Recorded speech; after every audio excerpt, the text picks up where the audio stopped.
Una de las preguntas con las que suelo batallar en mi vida propia y que me gusta hacérmela seguido es ¿cómo quiero que la gente me recuerde? ¿Cómo quiero que aquellos cercanos a mí se acuerden de mí si un día no llego a estar?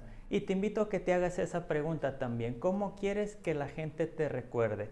Porque creo que cuando nos hacemos esa pregunta y la respondemos, entonces podemos llevar todas nuestras acciones, todas nuestras relaciones, todas nuestras palabras hacia ese objetivo. Y creo que Jesús mismo, al inicio de su ministerio en el libro de Lucas, plantea esta misma pregunta: ¿cómo quiero ser recordado? ¿Cómo quiero que se interpreten todas mis acciones? Y lo va a decir en el capítulo 4, versículo 14 en adelante, que son los versículos que quiero que nos centremos a estudiar el día de hoy. Sin embargo, antes te quiero compartir algunos datos curiosos del libro de Lucas con los cuales te vas a sentir más confiado al leer completamente este libro.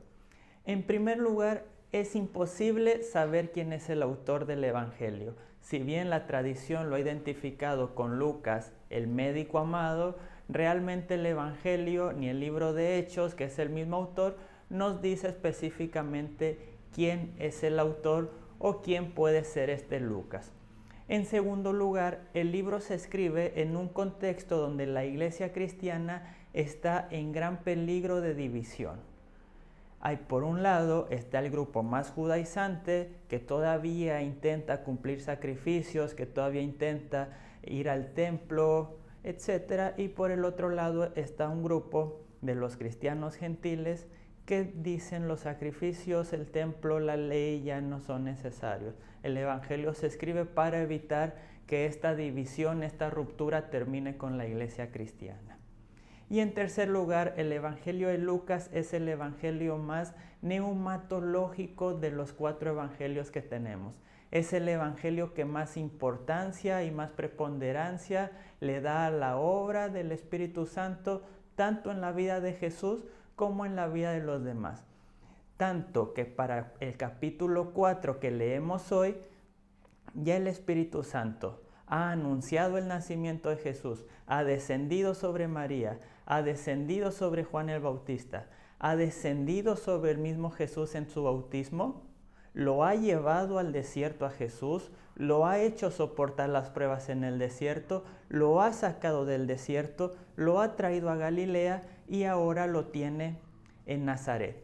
Jesús no actúa si no es por el Espíritu Santo. Así que este es un buen libro para leer aquel que quiere saber qué significa vivir en el Espíritu Santo. Y Jesús nos lo va a decir en estos pocos versículos que vamos a leer el día de hoy. Así que les invito a que vayamos a Lucas capítulo 4, versículo 14 en adelante.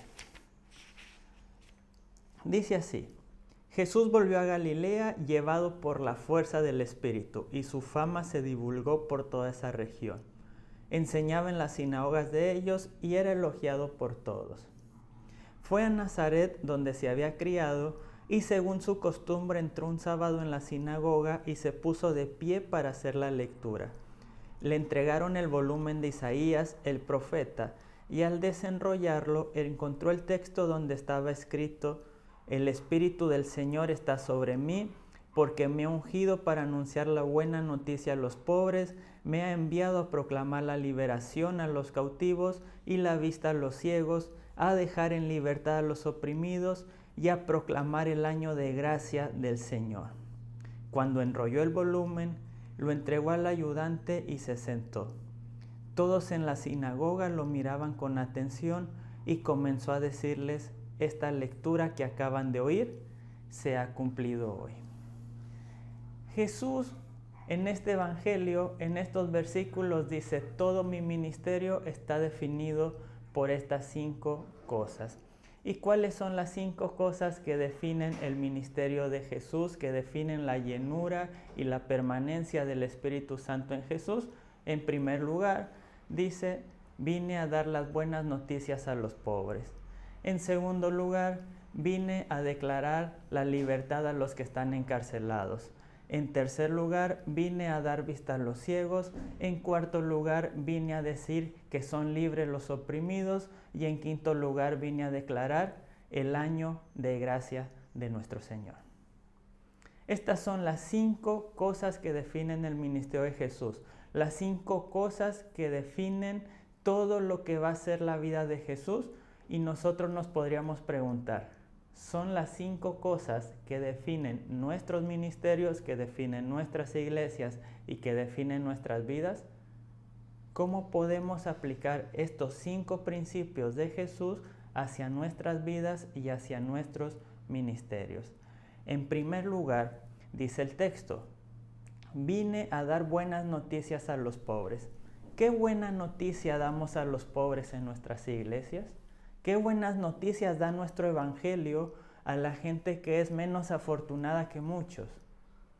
A la gente que no tiene muchas veces para comer.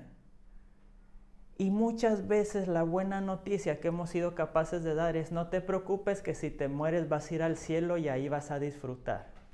Porque si eres pobre en esta tierra, en el cielo vas a tener un castillo, un palacio, además vas a estar con Jesús y vas a ser feliz.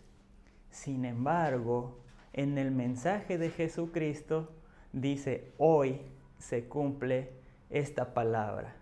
El mensaje de Jesucristo es urgente y dice: el reino de Dios empieza hoy. El mensaje de buenas nuevas para el pobre no es un mensaje hacia el futuro, cuando después de morir pueden tener una mejor vida, sino es un mensaje en el presente que la iglesia debe ser capaz de dar. Tú, no importa tu situación económica, no importa tu nivel sociocultural, eres igual de valioso que cualquier otra persona. Eres igual de amado, igual de digno para Dios y para todos los que estamos aquí. Es por eso que en la iglesia no se puede permitir ningún tipo de discriminación ni ningún tipo de ver mal a otra persona por si tiene más o por si tiene menos. Porque la buena noticia es que en Jesucristo todos somos dignos y todos tenemos derecho a una vida plena. En segundo lugar, dice: y vine a decretar libertad a los cautivos. Y esto es muy difícil de explicar, porque hoy decimos: ¿quiénes son los cautivos? Otras versiones dicen: vine a decretar libertad a los que están en la cárcel. ¿Qué significa eso? Primeramente preguntémonos: ¿quiénes son los encarcelados? ¿Quiénes están en la cárcel hoy en día? Alguien muy inocentemente podría decir: aquellos que cometen delitos. Y sí, muchas veces, pero lamentablemente no son todos aquellos que cometen delitos, sino son aquellos que no entran en nuestro sistema. La cárcel hoy en día está hecha para separar a los adaptados de los inadaptados del sistema.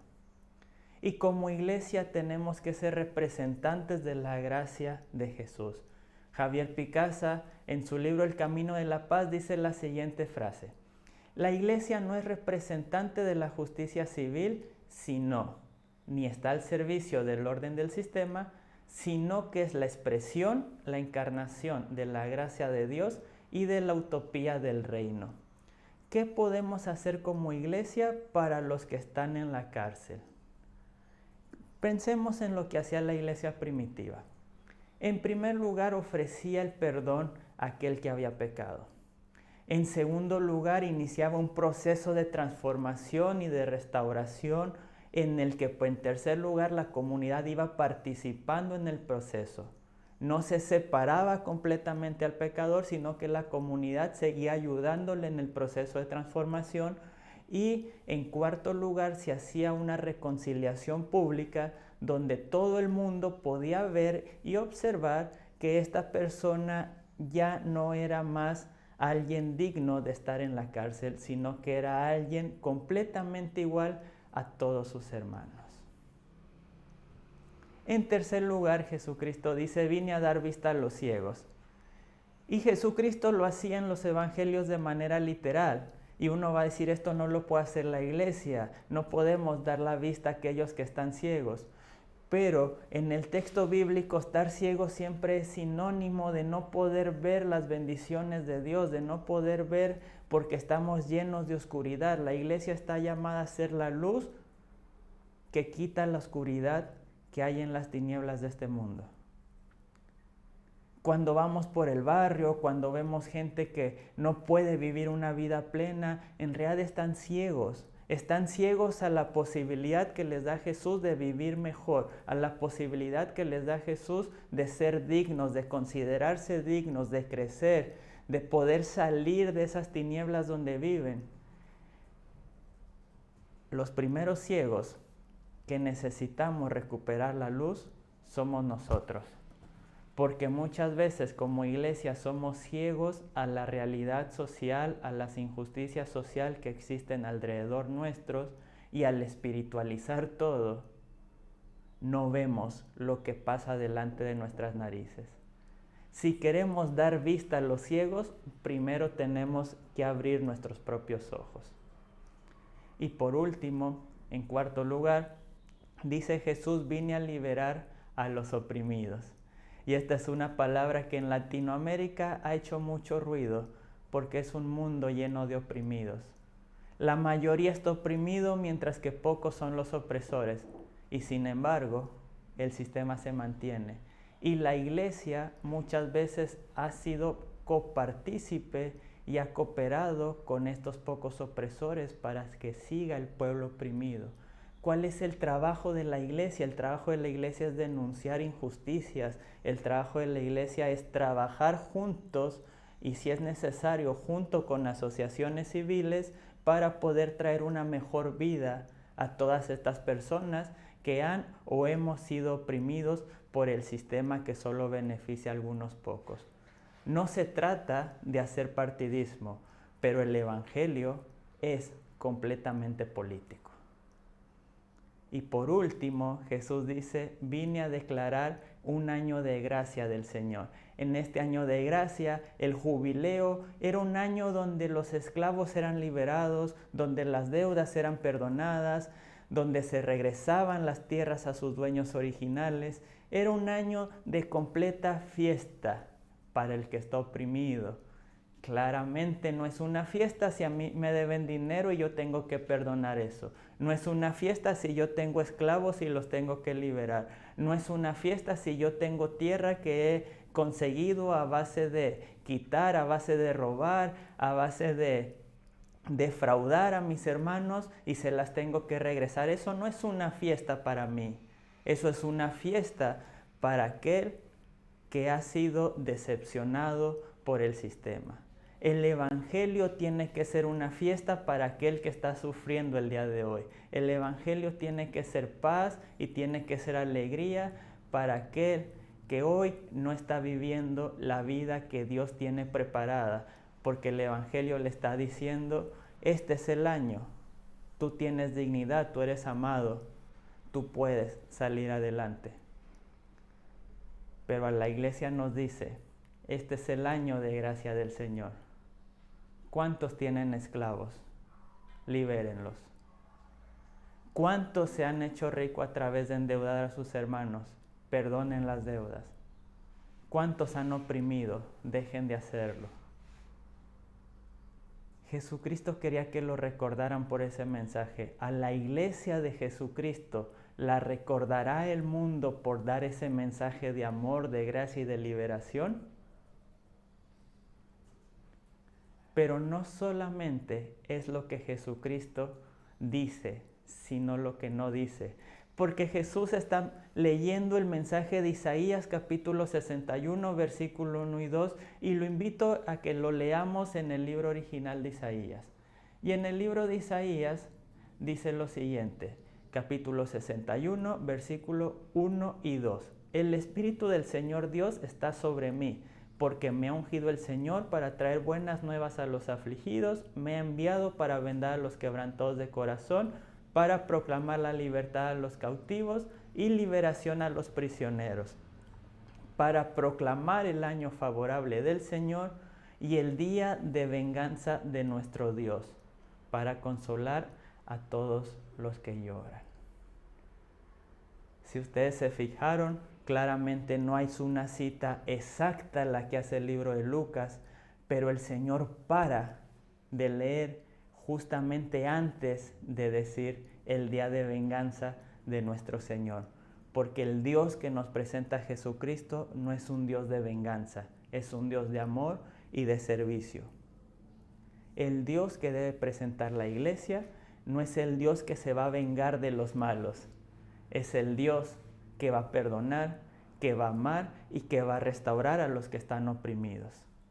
¿Qué tipo de iglesia queremos ser? ¿Una iglesia llena del Espíritu Santo que sea recordada como es recordado Jesucristo? ¿O una iglesia que vaya en contra de los valores que Jesucristo nos ha enseñado? Muchas gracias por atender a todo este video. Los invito a que me sigan en mis redes sociales, Alexei Rodríguez en Instagram, Alexei03 en Twitter, donde estaremos compartiendo algunas reflexiones más.